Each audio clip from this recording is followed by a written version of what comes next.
Hello મિત્રો, good evening. વાગે છે 7 અને આપણે જે જગ્યાએ રાખતા સવારે બ્લોગ ચાલુ નહોતો કર્યો. સવારમાં ટાઈમ મળે હતો એટલે તો બાથરૂમમાં પાણી ભરી જતું હતું, બધું પાણી બહાર આવતું હતું, ગટરને એવું બધું થતું એટલે ચાલુ નહોતો પેલો બ્લોગ. શું કરે? ઊંઘ્યો છો? ખાલી થાપ લાગે?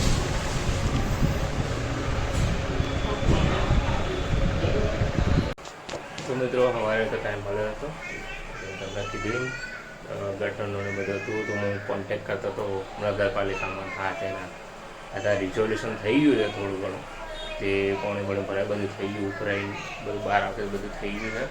હાલ તો જવા માંડ્યું છે, હવે જોઈએ શું થાય છે. મારા ગુડિયા જઈશે ને મારા કાકા જોડે બજારમાં આપણો હાથ પગ બરફુટ ધોઈ દઈએ ને ફ્રેશ થઈ જઈએ. ઉનાળામાં બહુ જબરજસ્ત ગરમી લાગે છે. તો જો કે એસી ચાલુ કરાવી દીધું ઓફિસમાં એટલું સારું હતું, થોડું ઓછી લાગતું હતું. તો હાથ પગ બરફુટ ધોઈ દઈએ પછી તો મિત્રો વાગે છે રાતના સવા નહીં 11:15 વાગે છે ને. આપણે હવે ઊંઘવાની તૈયારી કરી દીધી છે, ખાટલા વાટલા ઢાળી દીધા છે, કુલર ચાલુ કરી દીધું. હા, અમારા ગુડીએ કપડાં બદલી દો, મેં કપડાં બદલી દીધો, જલ્દીએ કપડાં બદલી દીધો. હા, ઊંઘવાની ફૂલ તૈયારી થઈ ગઈ છે હવે. ગુરુ હોઈ જઈશું આપણે હવે. Good night.